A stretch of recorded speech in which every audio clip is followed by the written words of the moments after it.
Hey, what's going on everybody? It's your boy Kaiser Trigger here, coming at you with a brand new review, and I gotta say, I found a game so good it really just does gamers justice. It's a game that shows the culture of gamers, it shows Japanese shit, it shows everything. It's just amazing. It's just the kind of game that tells me, wow, that was the fucking shit. And you know, it would actually be something that I think would meet that standard in the future. One such game that I've recently finished playing is Farm Simulator 17. Hey boss, fuck you, man. Okay, no. It's Yakuza 0. 0 is probably one of the first games I've played in a long time to have the capacity to make me say, I enjoyed almost every minute of it. Give or take a few problems, but we'll get to that. So let's sit back, sip some sake or orange juice if you're underaged, and become sworn oath brothers as we look back at my incredible experience with the many facets of Yakuza 0 that probably left me numb after beating my dick from the experience.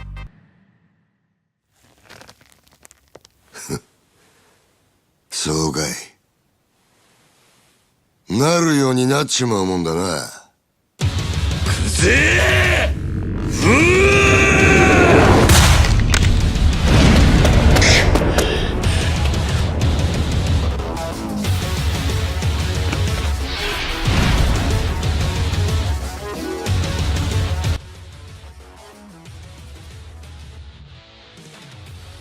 ！Yakuza 0, a game that initially came out in 2015 for the Japanese PlayStation market as a PS4 exclusive, has been, for a lack of better words, the best shit I've played in years.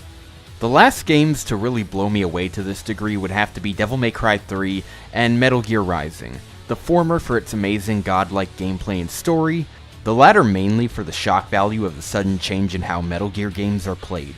What makes this game a little bit of a nerve toucher for me though is how, unlike Kiwami, which is pretty inexpensive for such a good game, 0 has always seemed to be a high price no matter where I go. So thanks, I had to spend well over $60 to buy it. But on the topic of why I love Yakuza 0, it really boils down to three things, filled with delicious spoilers.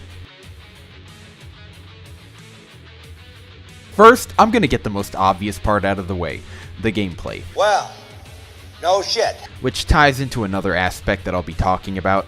The gameplay, while seeming simple, isn't so simple that you can just button mash everything. It offers a pretty simple combo system, but it's still going to limit you based on things like how much money you've invested into the styles, and how good you are at dodging. Unlike a legit pure button mashing game, you don't just mash a button and it's done. You have to know which set of combos offers the best damage output towards even the simplest of enemies. The most mashing I ever did was trying to take down Mr. Shakedown, where I had to pay attention to which type of move he was going to use, and then I had to time it properly. Even when using Rush's absolute monster of an evasive move, there were still times that I got hit, because I didn't time it right. But having decent mechanics and still being challenging aside, the real reason I loved it so much was one thing and one thing only. And that would be those motherfucking heat actions.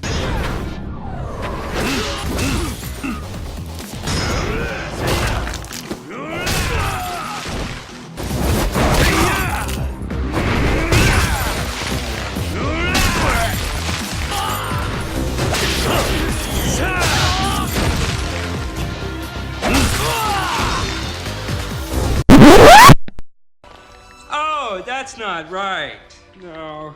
There's plenty of simple heat actions that can get boring if those are the only ones you do. But when you have things like weapons with you, that's where it really gets fun for me.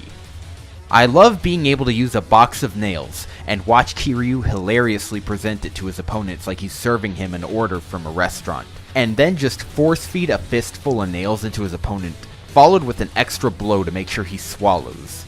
Without any milk. It's the fact that the gameplay just doesn't take itself seriously at times with the heat moves, and is willing to do something that would sound absolutely retarded on paper, but leaves such a memorable impression when you actually get to visualizing it. Which, speaking of not taking itself seriously, let's talk about the next part. The story.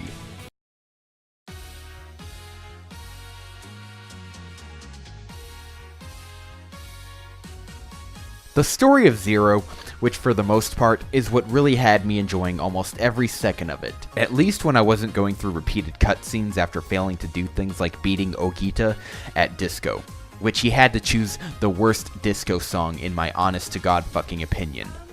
Which, come to think of it, the disco was one of the worst nightmares for me I've ever had to experience in a game. But getting back on topic, the story, when not getting my ass handed to me in minigames during sub-stories, was fucking great.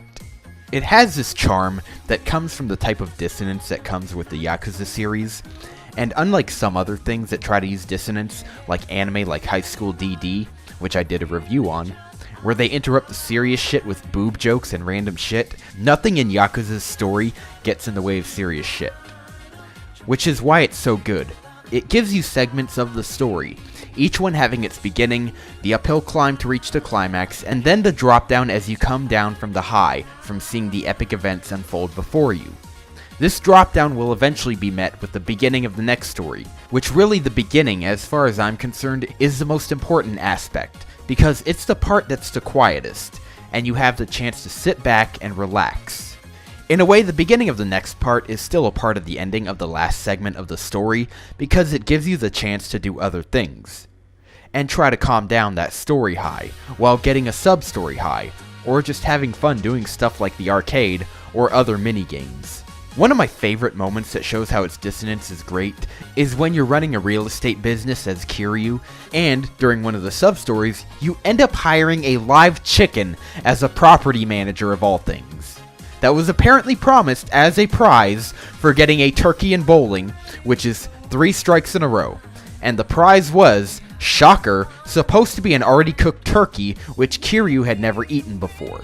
If you think a chicken counts as a turkey, then I think you've probably got some serious issues clucking about in your brain. It's the ability to not interrupt serious moments with comedy, but still go into these comedic moments. Like the in-between of Kiryu's hectic life. One moment he's duking it out to the death against a badass Daisaku Kuze, the next he's seriously putting on a serious face to play Space Harrier with the dumbest catchphrase I've ever heard anyone say at an arcade.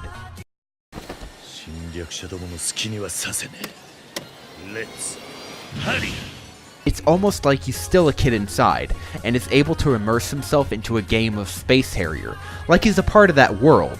The same way I'm immersing myself into this game, gameplay, story, and characters. Speaking of which...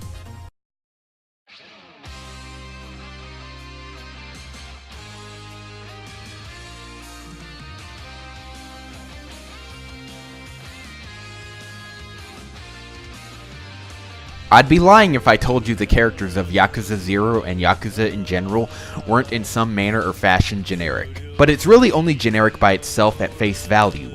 Each character, which helps bring the story to its full-blown potential, is a riot, and perhaps some of the most multifaceted personalities I've ever seen in gaming.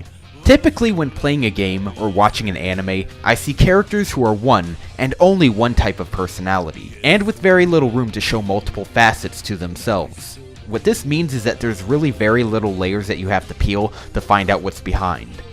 Just one layer. There's not really going to be much to find out from the characters of a game like Mario, unless you're Matt Pat. Boy howdy, I sure love me a Diet Coke! Or an anime like High School DD, where any so-called personality aspect just comes out of left field and completely clashes with everything else.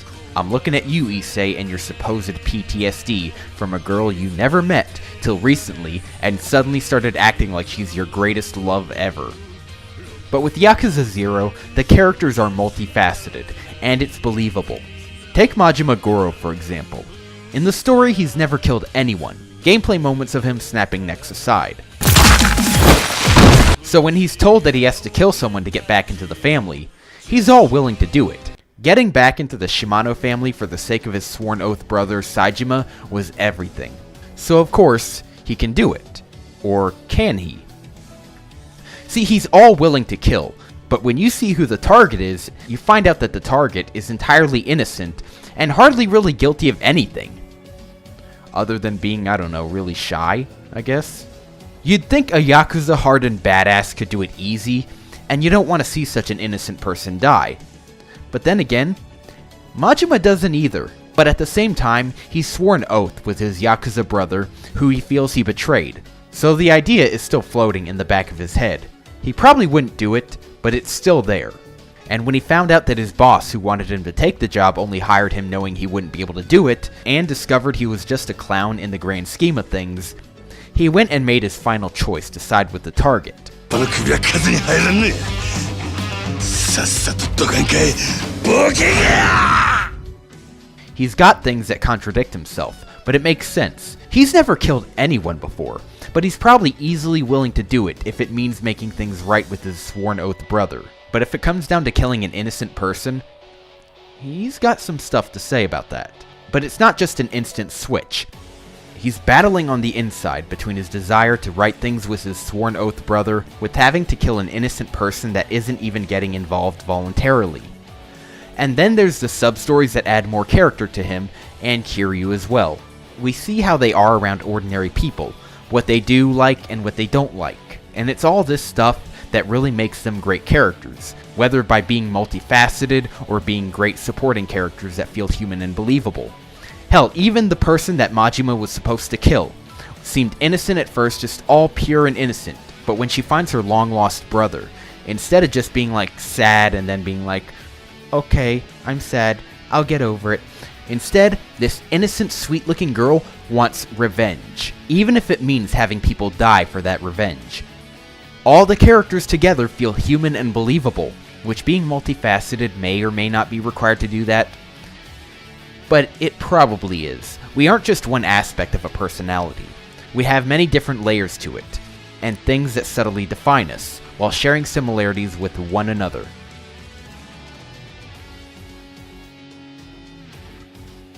Fucking buy Yakuza 0, you fucking retard!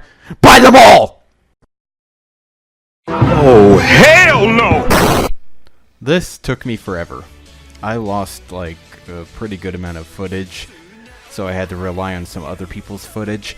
I'll try to remember who they are. You know, I'll try to link it in the description and pin the comment and all that, but oh god. This took forever, you know.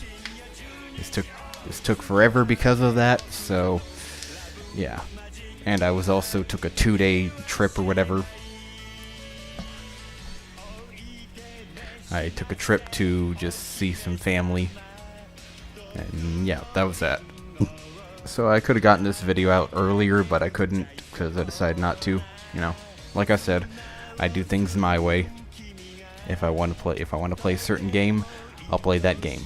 If I want to take a suggestion, I'll take a suggestion. And I promise you, sometimes I will. And not now, though, because I don't even have the rights to live stream at the moment.